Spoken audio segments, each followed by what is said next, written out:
morning. Michael Gove, of course, is with us here in the studio. Thank you for joining us on the programme. Queen's speech. Boris Johnson says he can't shield everyone from the cost of living crisis, is what he said. So where does he put that shield? Well, we try to protect those who are most vulnerable. We've already taken steps, for example, by reducing council tax for people who are in particular council tax bands, who tend to be at the lower end of the income spectrum. But we also keep under review a range of things that we can do, both short-term and long-term, to help people. So, for example, in the Queen's speech yesterday, there are steps that we're taking to protect people who are renting, both those in the private rented sector and those who are also in social homes, in order to ensure that we can have security for them as well. Dominic is on the programme later on. He's a single dad, he's on universal credit, and he says he's struggling to feed his family and top up the prepay gas meter. Will he fall within the shield? Well, we'll do everything that we can. There are individual cases that I know of as a Member of Parliament, trying to represent my constituents effectively, with individuals who are in similar circumstances to Dominic, who face very difficult choices.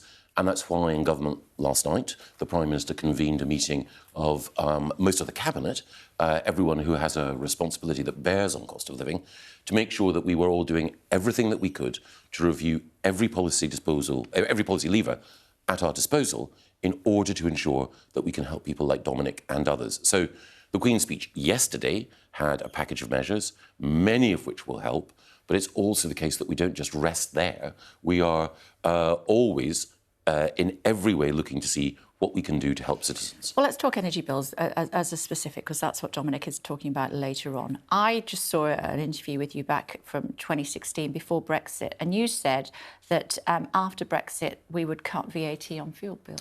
Well, after Brexit we could cut VAT on fuel bills. You said you would.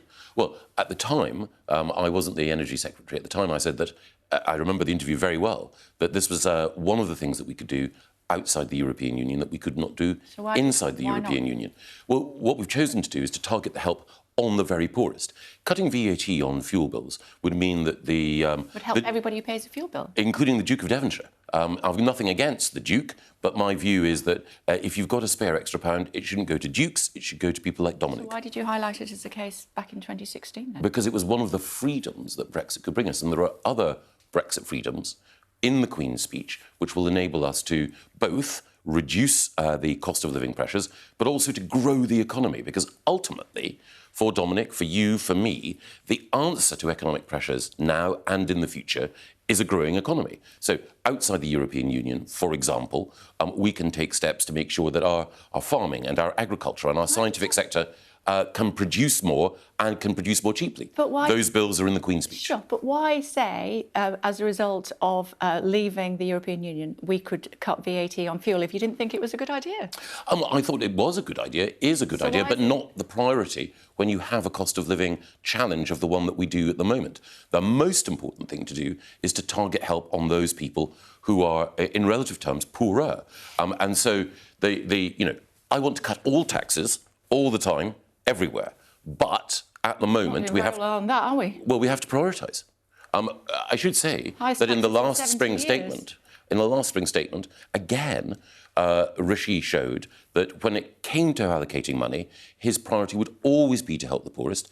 The changes to universal credit that he has introduced with Therese Coffey, the Work and Pension Secretary, have been designed to help the poorest. And VAT on fuel, as I say, all tax cuts, great, but tax cuts that help dukes as much as they help others, not necessarily the best at this time. OK, so given that you mentioned the Treasury, we heard from the Prime Minister yesterday saying he will say more in the days to come on how to help people with the cost of living.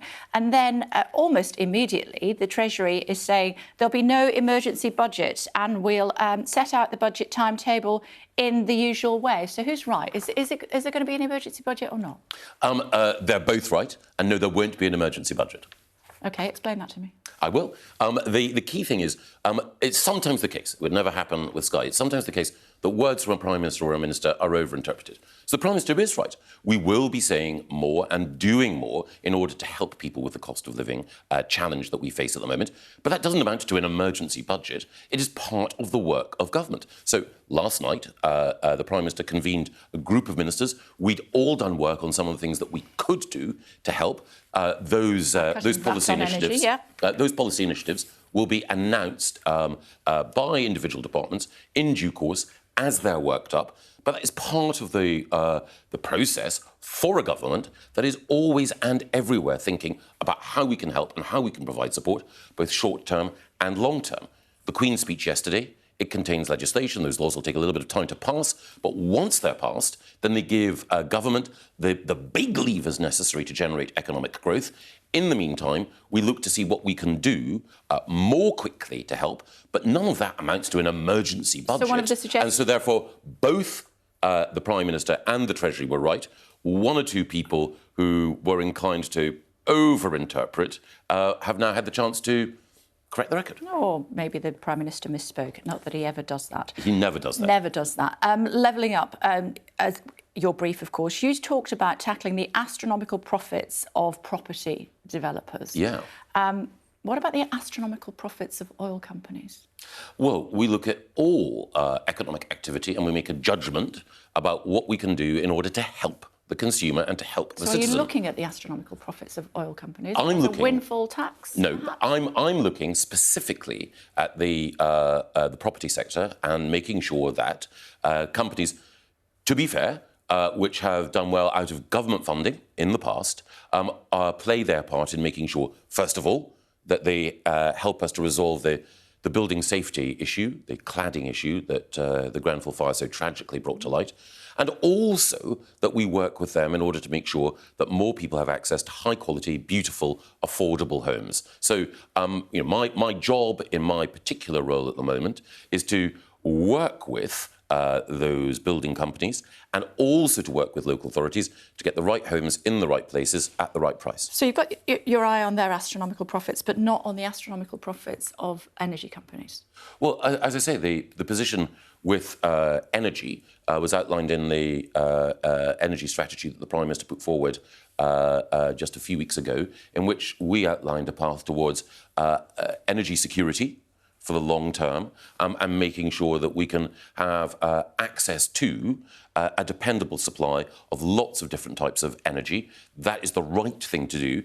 And as has been pointed out, if you have the wrong... What's that got to do with the astronomical profits of the oil industry? Well, if you have the wrong sort of tax applied at the wrong time and in the wrong way, you can actually lead to companies not investing for the long term. That's not what BP said. They said, nonsense, we'll continue on with our investment whether there's a windfall tax or not. Well, you'll find many other people, not just in the oil and gas sector, but many other people who are observing the picture when it comes to energy overall, who would make the point very eloquently that if you have a tax that is introduced, as I say, at the wrong time and in the wrong way, that will deter the investment we need in order to ensure that we have oil and gas in the North Sea for the long term. So I was in Aberdeen, my hometown, recently. One of the things that people said to me there is, if we're going to have a transition towards net zero, oil and gas has to be part of that. We need investment. We won't get that investment if we have the wrong sort of tax applied now. OK,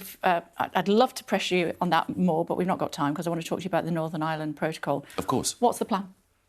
Well, we want to make sure that we have a situation in Northern Ireland where people can have access to the goods from the rest of the United Kingdom that they have every right to enjoy. How are you going to do it? Well, negotiation. We're going to make sure that we... So you're not just going to rip up the deal? No, we're going to talk to the EU, but nothing is off the table. One of the things that the Brexit process... So you might rip up the deal? Well, nothing is off the table. Three things from the Brexit negotiation. One... Boris, in the past, has proved himself to be an expert negotiator and has secured what he's needed when he's needed it. Secondly, part of that is being prepared to say, look, if I don't get what I want in this negotiation, I am prepared to walk away and to use alternative methods. And three... He did a deal. And three... Yeah, he did do a deal in the end. And then three, always make sure that you have some cards you keep close to your chest so that you don't reveal your hand entirely to the other side. OK, this is what Schultz says. He says, we have found a good way for Northern Ireland and no one should unilaterally, i.e. the UK, override the arrangement which we have agreed together. Yes, but one of the whole points about the protocol, and I know because I was involved in making sure that the protocol would work, is that there's a committee that's been set up to monitor how it operates. The whole reason we have that committee is that the protocol, as it was agreed, contained lots of areas that required further work. That's why we've got negotiations. If that further work in negotiations can't yield the results that we need, then nothing is off the table. OK. The Irish Taoiseach says he's worried about the peace process should you rip up the deal. And the deputy leader has also been talking about that. And he says, we can't have any unilateral action from the UK. This is an international agreement. They have to honour their obligations. Well, we do have obligations, and we have them under the Good Friday Agreement, the Belfast Good Friday Agreement. And what we want to do is to make sure that in Northern Ireland, the executive, the government of Northern Ireland comes together. That means you need to get people from both Sinn Féin and the DUP together. At the moment, the situation with the protocol is a barrier to getting the executive back together, a barrier to fulfilling the agreement. It's not the European Union's fault that the UK signed a bad deal, as far as you're concerned. Well, it's going to lead to trade wars, which means a further increase in the cost of living. No.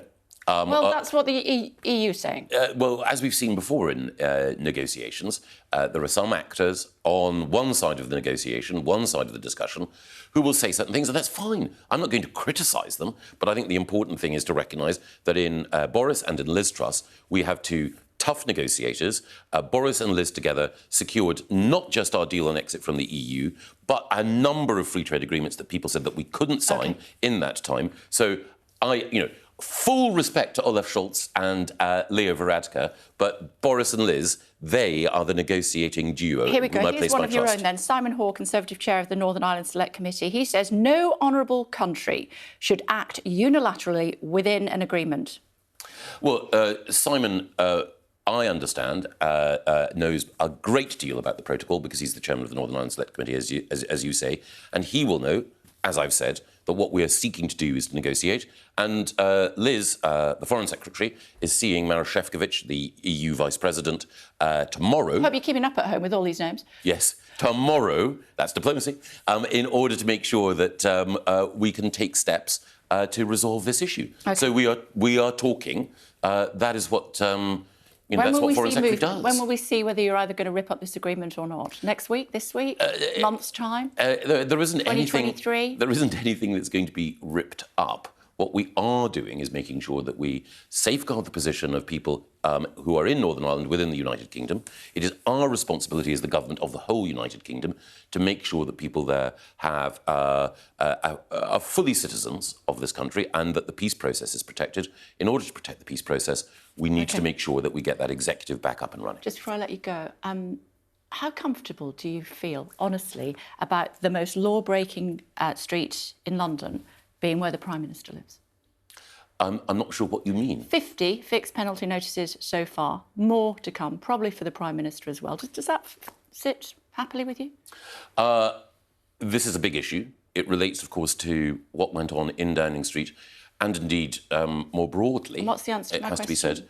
Well, I think that I've been asked about this many times, and what I hope always said is for anyone who, as so many people did, suffered during the pandemic, it will be difficult to contemplate that laws and rules were broken. Yeah, but what's the answer to my question, Mr. Gove?